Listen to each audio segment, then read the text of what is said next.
thinking about opening a text file, and now we have it open.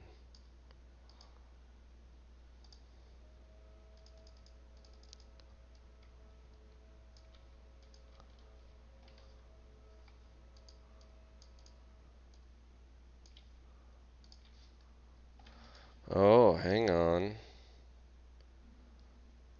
Are we streaming? Are we streaming to YouTube?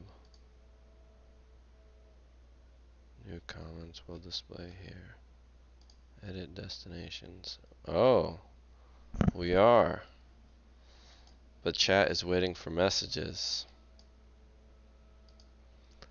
Interesting. Let's send ourselves a message. The wrong. Well, we could still do it.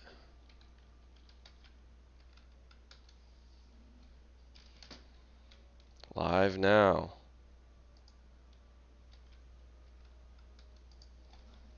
What does George think about all the new movie sequels? What does George think about all the new movie?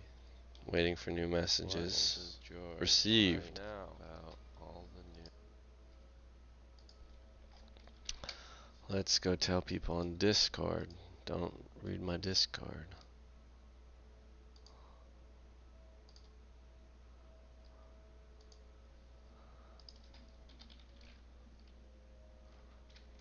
YouTube.com at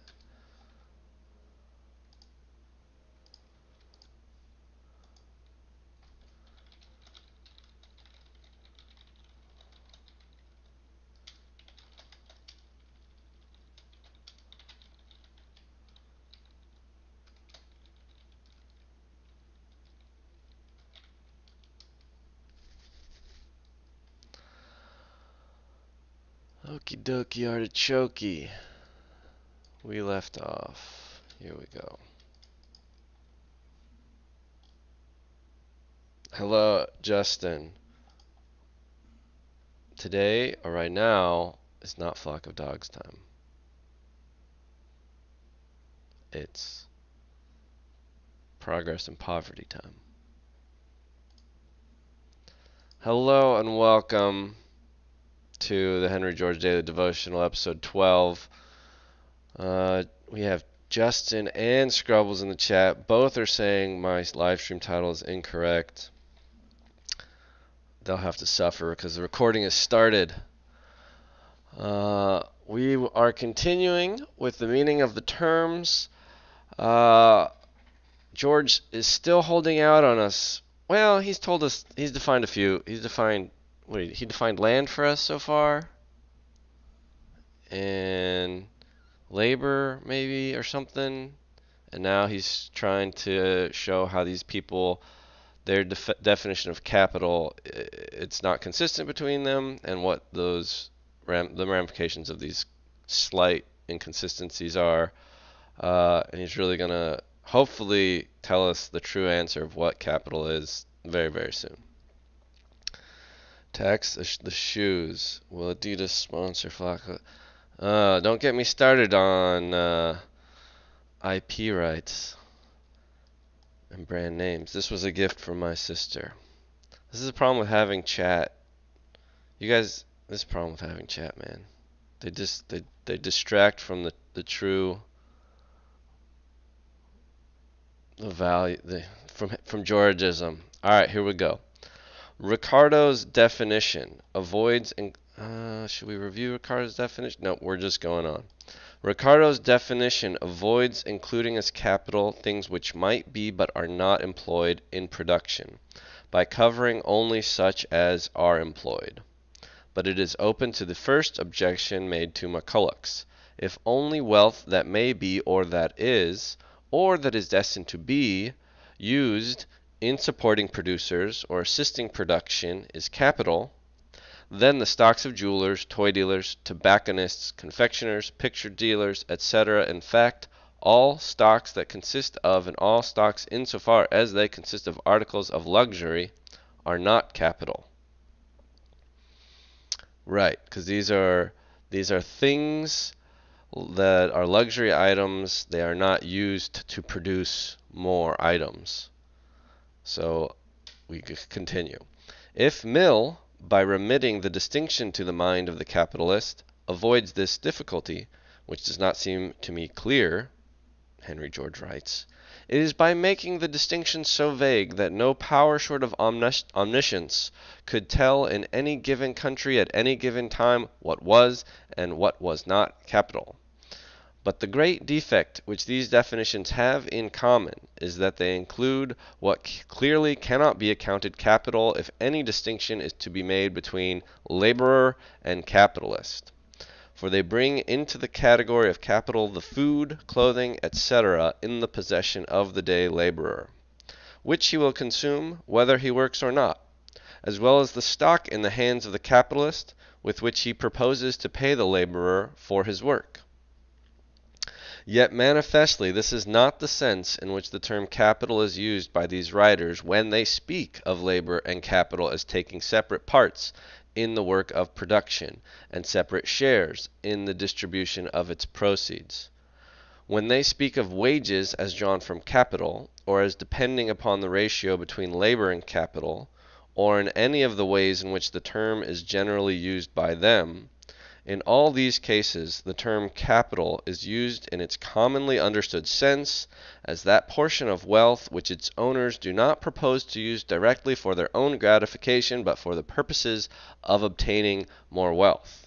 In short, by political economists, in everything except their definitions and first principles, as well as by the world at large, quote, that part of a man's stock, unquote, to use the words of Adam Smith, quote, which he expects to afford him revenue, is called his capital, unquote.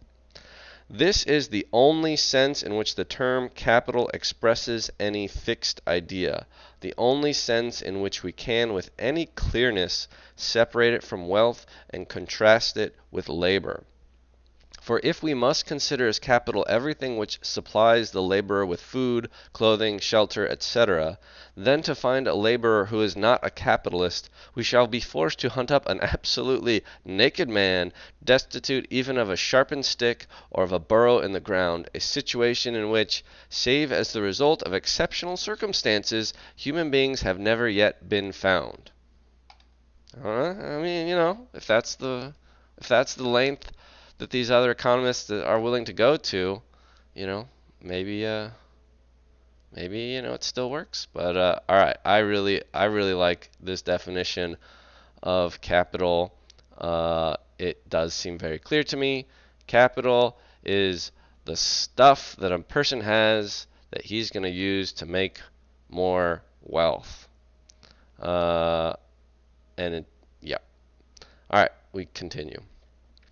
It seems to me that the variance and inexactitude in these definitions arise from the fact that the idea of what capital is has been deduced from a preconceived idea of how capital assists production. Instead of determining what capital is and then observing what capital does, the functions of capital have first been assumed, and then a definition of capital made which includes all things which do or may perform those functions. Let us reverse this process, and adopting the natural order, ascertain what the thing is before settling on what it does. All we are trying to do, all that is necessary to do, is to fix, as it were, the metes and bounds of a term that in the main is well apprehended, to make definite, that is, sharp and clear on its verges, a common idea. If the articles of actual wealth existing at a given time in a given community were presented in situ to a dozen intelligent men who had never read a line of political economy, it is doubtful they would differ in respect to a single item as to whether it should be accounted capital or not. In situ means just means in the original place, situated in the original place. Money, which its owner holds for use in his business or in speculation, would be accounted capital. Money set aside for household or personal expenses would not.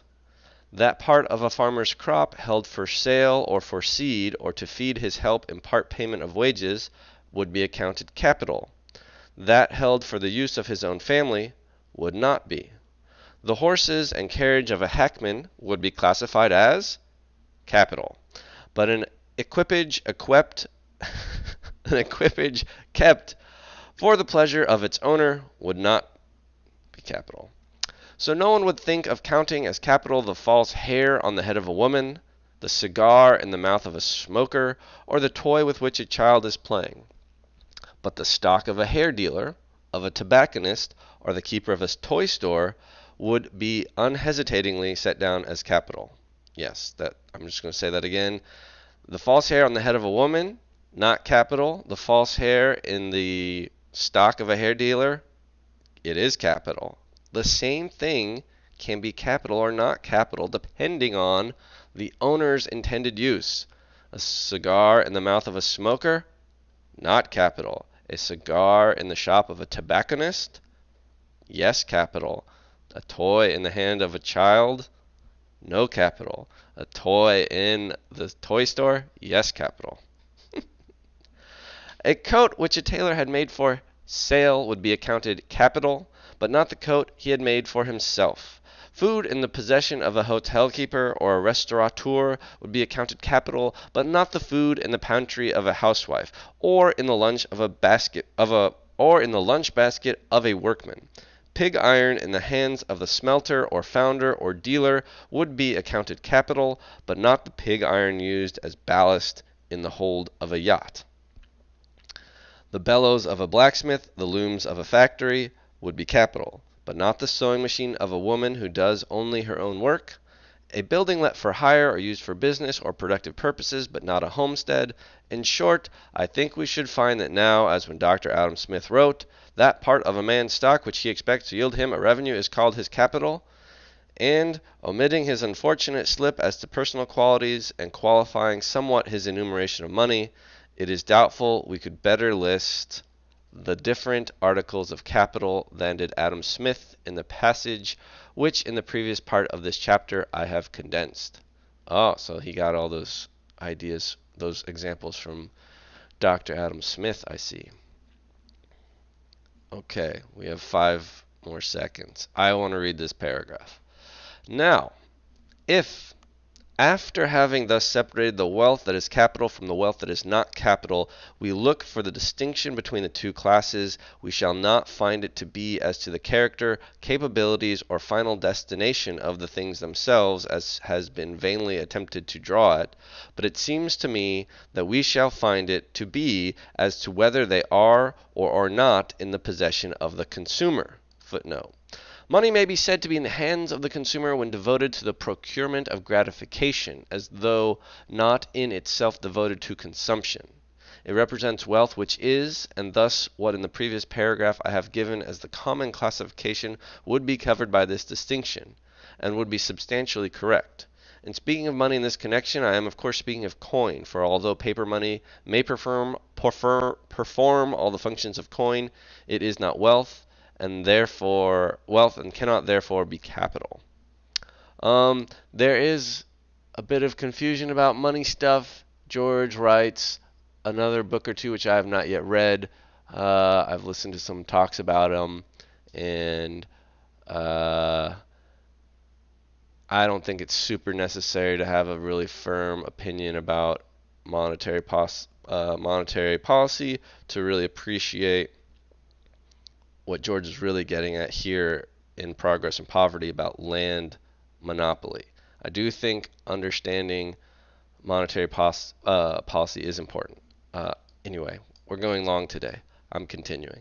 Such articles of wealth as in themselves, in their uses, or in their products are yet to be exchanged are capital. Such articles of wealth as are in the hands of the consumer are not capital. Hence, if we define capital as wealth in course of exchange, understanding exchange to include not merely the passing from hand to hand, but also such transmutations as occur when the reproductive or transforming forces of nature are utilized for the increase of wealth, we shall, I think, comprehend all the things that the general idea of capital properly includes, and shut out all it does not. Under this definition, it seems to me, for instance, will fall all such tools as are really capital.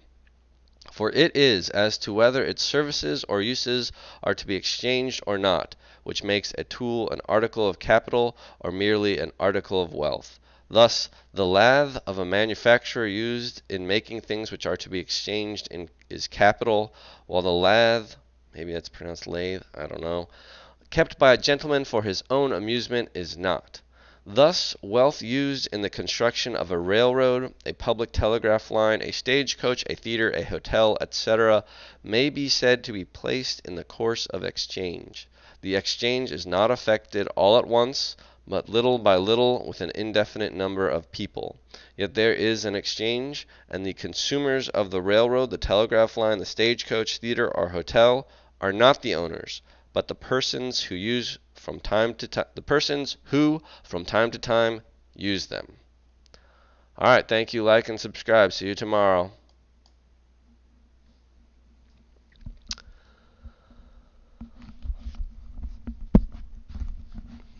Well, hello, Jotson. Let's load it, upload it, download it, sideload it, create, upload video. All right, time. I should time myself how fast I can do this every time. OBS recording, HEDD 12, book 1, chapter 2, continued 3, I think, maybe 4. Uh-oh.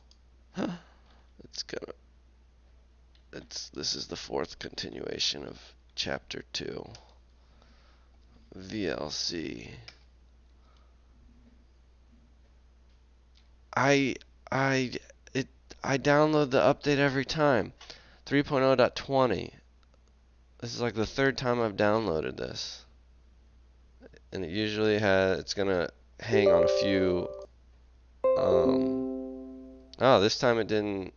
Oh wait. Yeah, that's fine. We don't want it. Yeah, it always has me have to skip these 2 files, 2 DLLs.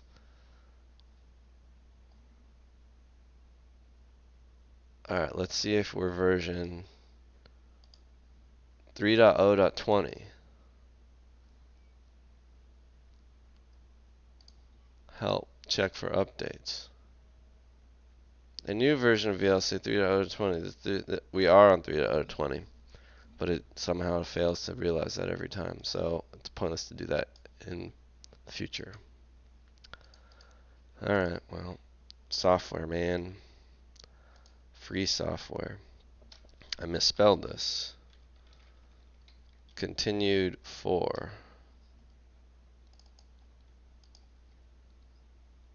Our destination file.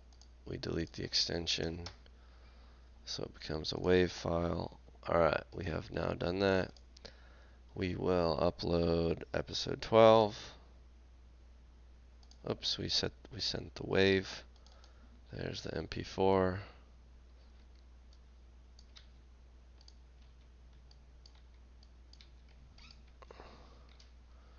I always mess up. I should type it over here first. In this episode, George picks his favorite definition of capital, basically Adam Smith's, except he hates the idea of including the laborer's personal wealth used for his own sustenance. like his food, shelter, and clothing. Alright.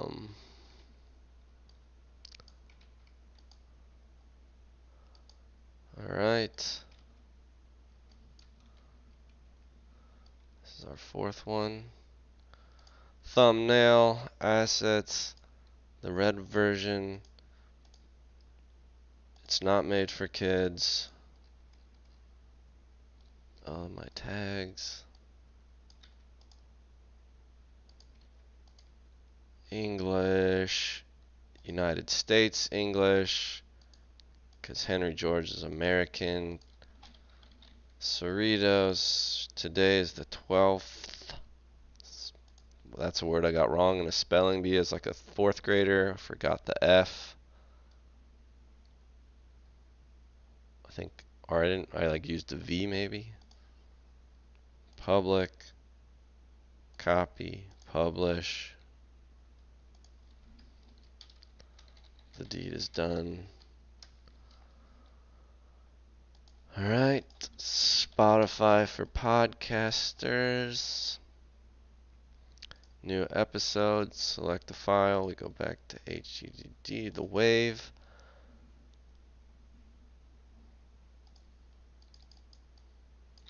This is our title. This is our description. Okay, now, no, 1, 12, next, poll. Did you know that I now live stream the HGDD on YouTube? I do now. I am the first person to ever respond to any of these polls.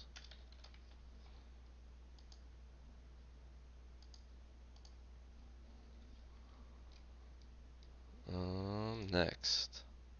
Publish. Cool. Substack.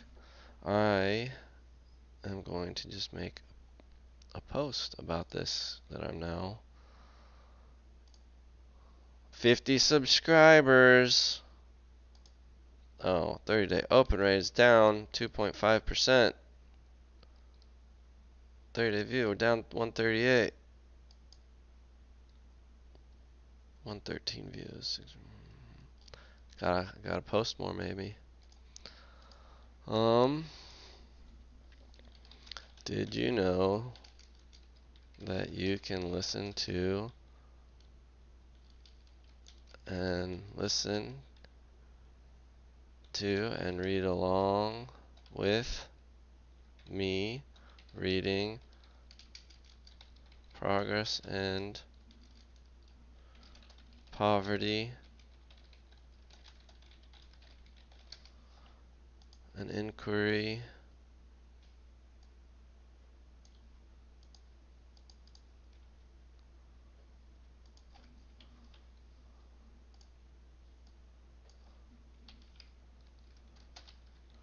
every day on Spotify, YouTube,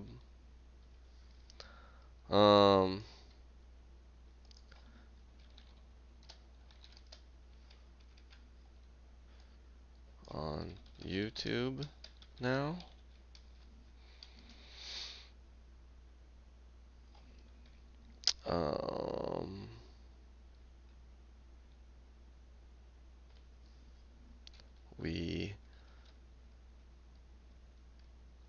We have made it to chapter I, book I, and we have decided what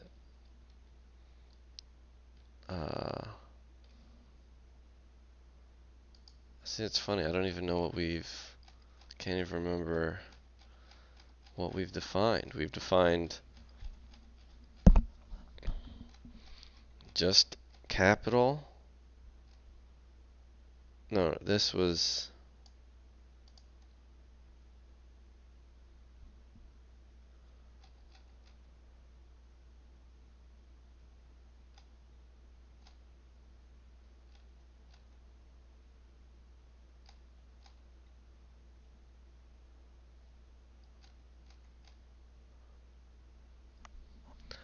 we've defined like well, wages coming from labor. That was all this bit. Or it's insufficiency. Um,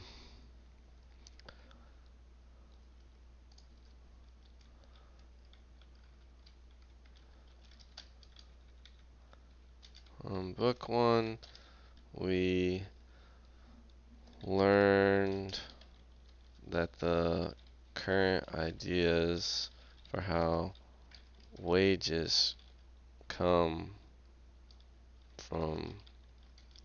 from where wages come from is insufficient. It's not from capital, but from the labor. Now, in chapter 1, 2, we have learned that Adam Smith, Ricardo, Mill, et al. Have made some slight errors in defining capital, which the everyday man does not, and that these errors, we shall see, result in bad conclusions.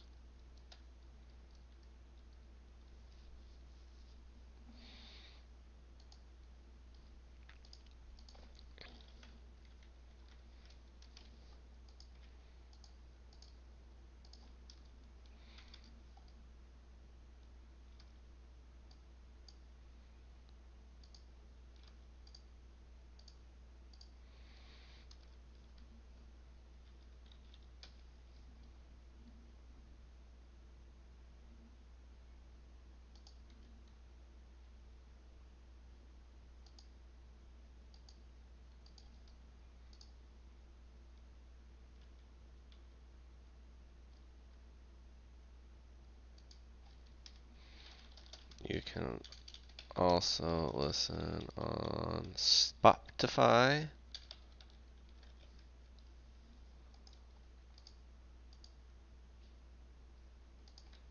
What happens if I just paste this in? Is the YouTube link not?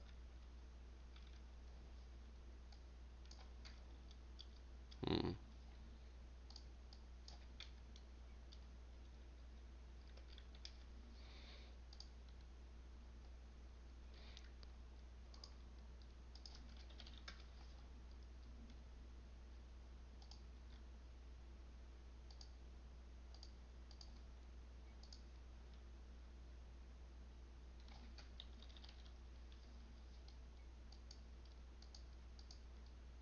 Oh, wrong doodad.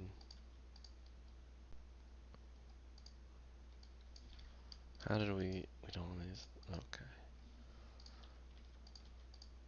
There we go.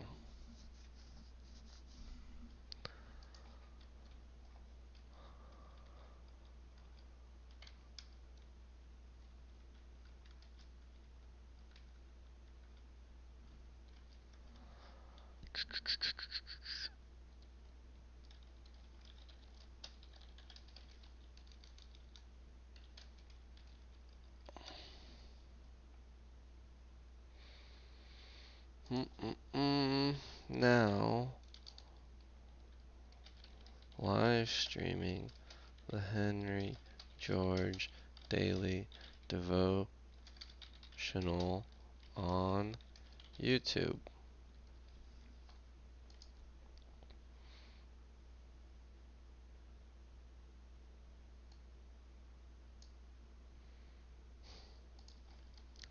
Uh, I am wildly inconsistent with the time of day that I stream, however.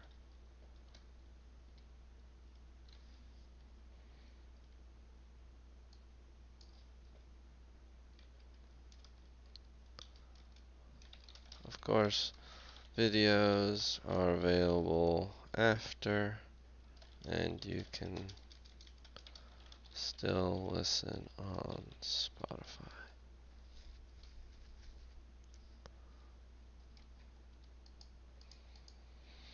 Mm-mm-mm. P.S. By the way, I saw Dune 2 over the weekend.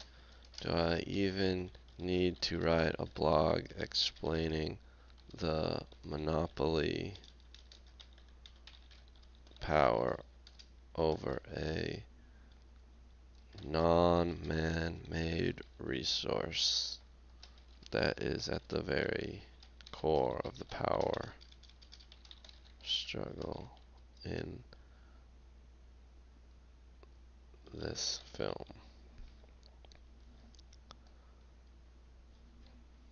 Leave that. I leave that as an exercise to the reader.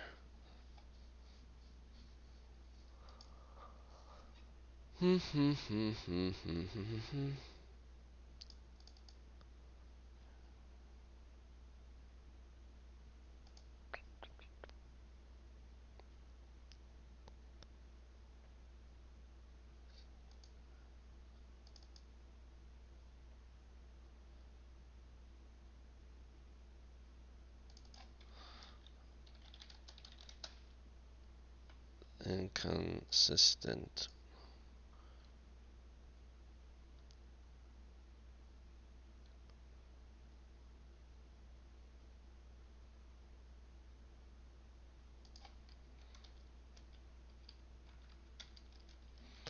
In the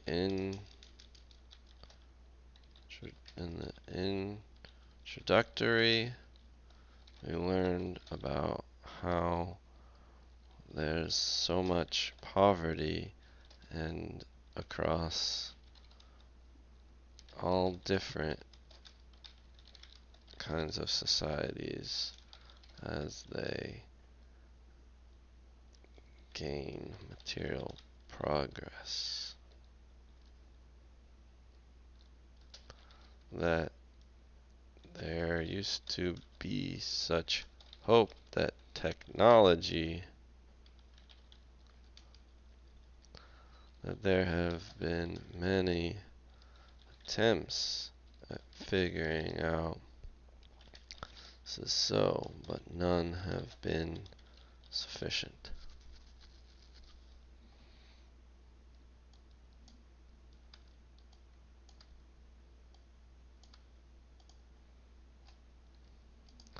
Do you have to add a subtitle?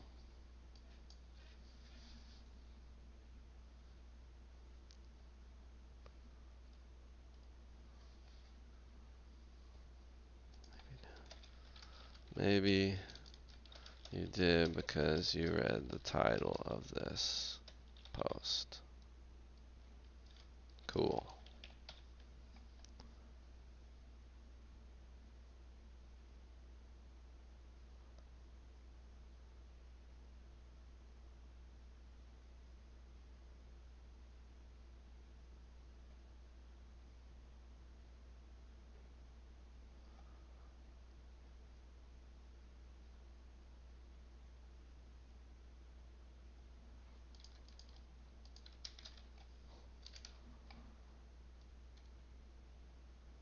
Et alia. Let's try it. Let's try a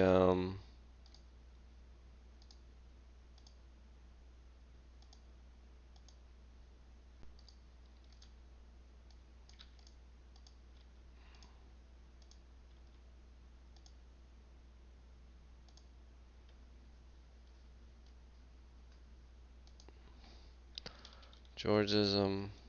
Nope. Georgism. Land value. Tax.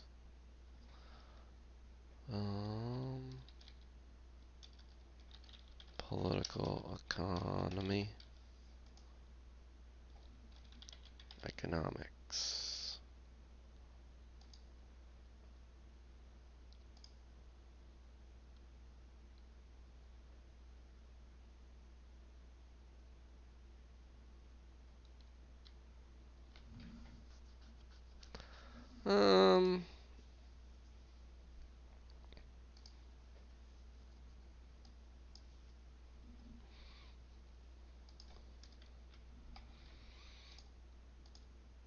I guess we'll add the image.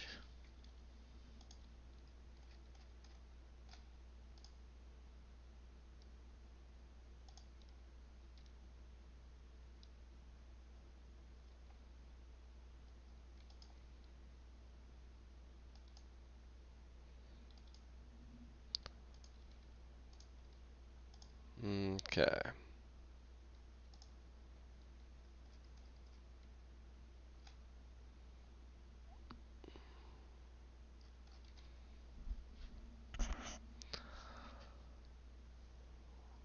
We should put wherever we left off. Oh, I already deleted it. Oh well.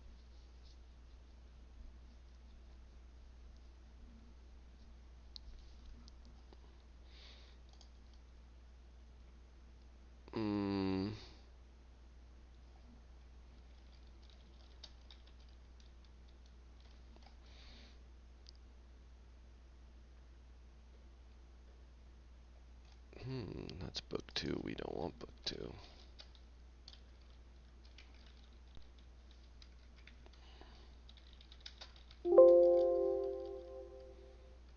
No, we want the first chapter too.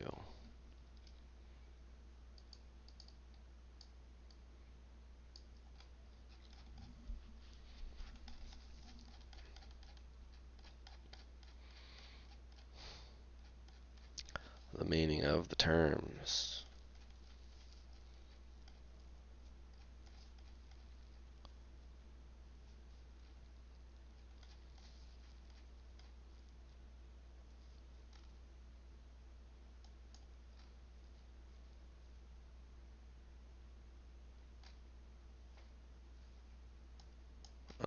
See, I stopped there. We were 2 paragraphs away from finishing chapter 2.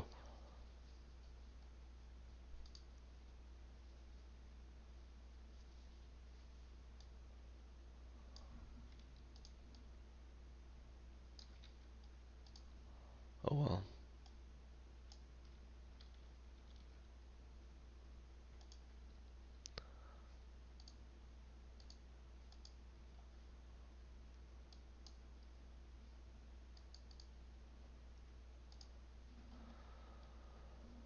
Alright.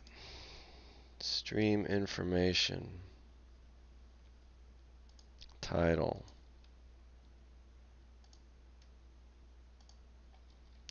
See, but you can't do.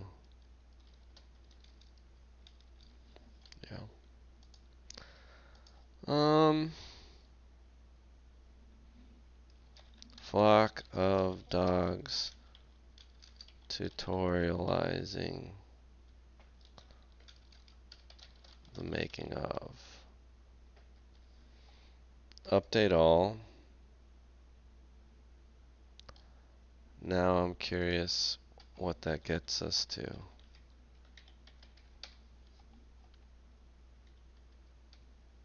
The making of software and game development. I don't know if this said. I think that was wrong before. And I probably shouldn't, defile the Henry George Daily Devotional with this content.